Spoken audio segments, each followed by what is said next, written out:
Ever been at the park or, like a birthday party, and there's that one kid, the one just bouncing off the walls. And like part of you is thinking, wow, someone needs a nap. But there's also this little voice saying, is that. ADHD. Yeah.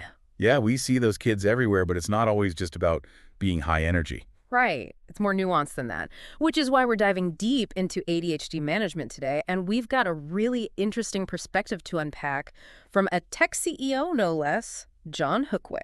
And what's so great about his article is he doesn't approach this from like a medical standpoint, but as a parent like you and me, trying to make sense of it all. Totally. You can tell he's lived it. It's not just textbook stuff, but those real, relatable parent moments. Absolutely, those been there moments that make you feel seen and less alone. Exactly. So first things first, let's lay some groundwork. What exactly are we talking about when we say ADHD? Okay, so it's not just kids being too active or not disciplined enough. It's actually a brain-based condition. It affects how the brain manages attention, impulsivity, that kind of thing. And it's more common than people might think, right? Oh, yeah, it affects something like 7% of children and teens. So we're talking about a lot of families dealing with this. Wow, 7%. That's a lot bigger than I would guess. Right, so there are probably people listening right now who, like, know a family, maybe even their own, where this is a daily reality. And yet there are still so many misconceptions floating around, like that whole it's just a phase thing. Yeah, tell me about it. Yeah. Like kids just magically grow out of it. For many, it continues into adulthood, which means they need ongoing strategies and support. And then there's my least favorite myth, blaming the parents. Oh, the guilt trip. Like, Mhm. it's somehow bad parenting. It's just not true. It drives me crazy. It's like saying if you just loved them harder, they'd be fixed, as if it's a choice. Exactly. It completely disregards the science behind it. Speaking of science, the article talks about both genetics and environment playing a role. What does that actually mean in real life terms? Well, think of it this way. Genetics might give you a predisposition, like a blueprint, but your environment, that shapes how it actually plays out. So it's not a guarantee even if, say, a sibling has ADHD. Right. And that's where the environment comes in. Exposure to toxins during pregnancy or early childhood, like from smoking or lead, those can increase the risk. That's a good reminder for everyone, even expecting parents who may not be thinking about ADHD specifically. A healthy environment is crucial. Absolutely. Now, while understanding the causes is important, recognizing the signs is just as crucial. And those signs, they can look different in different kids. So, like, what should parents be looking out for? When does that everyday kid energy cross the line into something more? Well, it's not always obvious, but some red flags are like constant fidgeting, trouble focusing, struggling to wait their turn, or always interrupting. It's tricky because those things can be totally normal kid stuff too, right? Yeah, it's about recognizing patterns and trusting your gut. If you're seeing these things consistently across different settings, it might be time to dig a little deeper. And what about those kids who are like little angels at school but then unleash chaos at home? Exactly. It doesn't have to look the same everywhere. The key is, are these behaviors interfering with their life, at school, at home, socially? And when it comes to school, are there academic signs that parents and teachers should be aware of? Definitely. A big one is that disconnect between a child's potential and their actual performance. Like you can just tell they're bright, but they struggle to keep up, forget homework, have trouble following instructions. And that can be so frustrating for everyone involved. Oh, absolutely. It's heartbreaking to see a child struggling when you know they're capable of so much more. So what's the next step? Let's walk through that process of getting an actual diagnosis, because I think a lot of parents are unclear on how that works. So you're seeing some of these signs, you're like, okay, something's up. What's the next step? How do you actually get a diagnosis? Well, the first thing is talking to a professional. Your pediatrician's a good place to start, or maybe a specialist. Right, someone who really knows their stuff when it comes to ADHD. Exactly. And they'll want to hear from you, the parent, about what you're seeing, like those everyday challenges, any patterns you've noticed, all that. So it's like putting together a puzzle, right? All these little pieces of information. Yeah, exactly.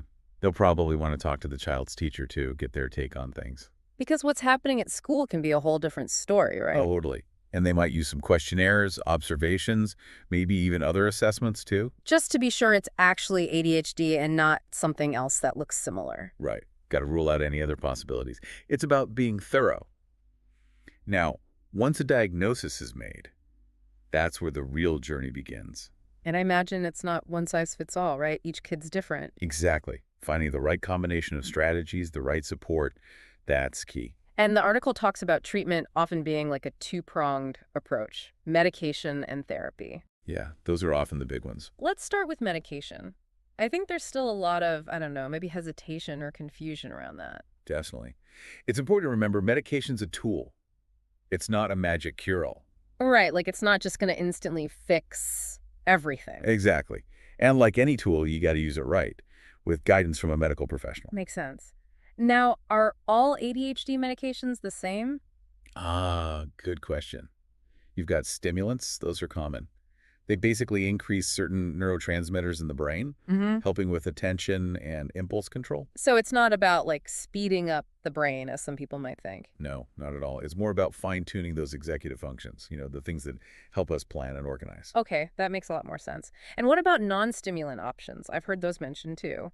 Yeah, those can be a good fit for some people, especially if stimulants haven't worked well or if there are concerns about side effects. Because there can be side effects, right? With any medication, really. Absolutely. That's why it's crucial to have open communication with your child's doctor. They can help you weigh the pros and cons and find that sweet spot. Where the medication's helping but not causing other issues. Exactly. Now, medication is just one piece of the puzzle. Therapy, especially behavioral therapy, is super important too. Yeah, their article really emphasized that giving kids the skills to manage their own ADHD, not just fixing them from the outside. Totally. Behavioral therapy gives them that toolbox of strategies for dealing with impulsivity, disorganization, all those things. Like practical tools they can actually use in real life. Exactly. And there's this one type, cognitive behavioral therapy, or CBT, is really effective. I've heard of CBT for anxiety and stuff, but it works for ADHD too. Oh, yeah. It helps kids identify and change negative thought patterns and behaviors that might be tripping them up. It's pretty amazing, actually. It's empowering them to be in control rather than feeling controlled by their ADHD. That's a great way to put it. Yeah. And the therapist is like a coach, guiding them and the family through it all. Because it's not always easy, right? It's a journey. Totally a journey, with burns along the way, for sure. And that's why having a good support system is so crucial. And that support needs to be everywhere, right? At home, at school, everywhere. Absolutely.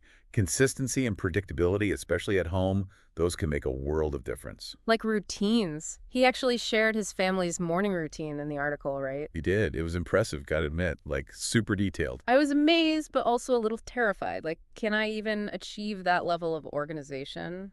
The point is, it doesn't have to be perfect. It's about finding what works for your family and sticking with it as much as possible. Because that predictability can be so calming for kids with ADHD. Totally.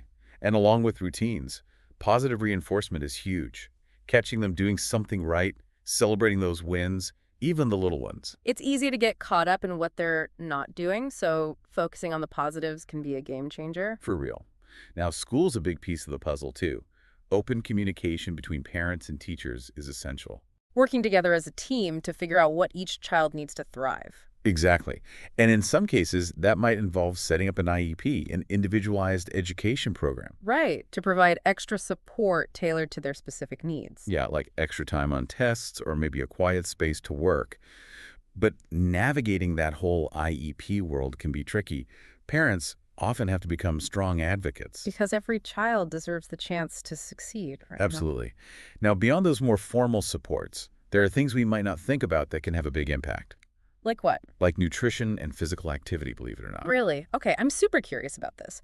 I've heard about diet and ADHD, but is there really a connection? And what's the deal with exercise? Wouldn't that just make them more hyper? So before the break, we were talking about some things that can really make a difference, things we might not always associate with ADHD, like exercise. It seems counterintuitive, right? Moving more when the challenge is often sitting still. It does, doesn't it? Like we think, won't that just make them more hyperactive? But it's actually the opposite. The article called Exercise Medicine for the ADHD Brain. What's the science behind that? So when we exercise, our brains release these amazing chemicals, endorphins, dopamine, norepinephrine, and guess what? Those guys are like superheroes for focus, mood, all those executive functions that can be tricky with ADHD. So it's like giving those brain areas a boost instead of just trying to burn off excess energy. Exactly. And you don't need some crazy intense workout regimen. Even short bursts of activity can make a difference. That's good to hear because who has time for crazy intense, right? So think like a family walk after dinner, a quick bike ride, just getting those bodies moving. Simple things built into everyday life. Exactly. And as kids get older, team sports can be great because you're getting the physical activity plus the social interaction, learning teamwork, all that. Which are important skills for everyone, but especially for kids who might struggle in social situations. Absolutely. So we've covered a lot of ground today, from understanding what ADHD is to how to support kids who have it. But one thing that struck me is that this isn't just a kid thing, right? It doesn't magically disappear when they turn 18. So true. And a lot of parents don't realize that, or they're just not sure how to prepare their kids for that transition to adulthood. Exactly. Because the challenges might change, but they don't just vanish. What are some things parents can focus on, especially during those teenage years, to set them up for success? It's about equipping them with life skills, those essential tools for navigating adulthood. And yeah, like doing laundry and cooking, those are important. Can't live on takeout forever, right? Right. But also things like time management, organization, self-advocacy, problem solving. The things you need no matter what, but especially if you're dealing with ADHD on top of it all. Exactly. It's about giving them those tools, that sense of independence. So they feel empowered, not just constantly playing catch up. Yes. And one of the most important things we can do as parents is to involve them in the process. Not just dictating what they should do, but actually letting them have a say. Exactly. Encourage their input, brainstorm solutions together, celebrate their efforts. Let them know it's a partnership, not a dictatorship. Exactly. Yeah. And remember, there are many paths to success. College isn't the only way. Oh, absolutely. Trade schools, apprenticeships, starting their own business. Exactly.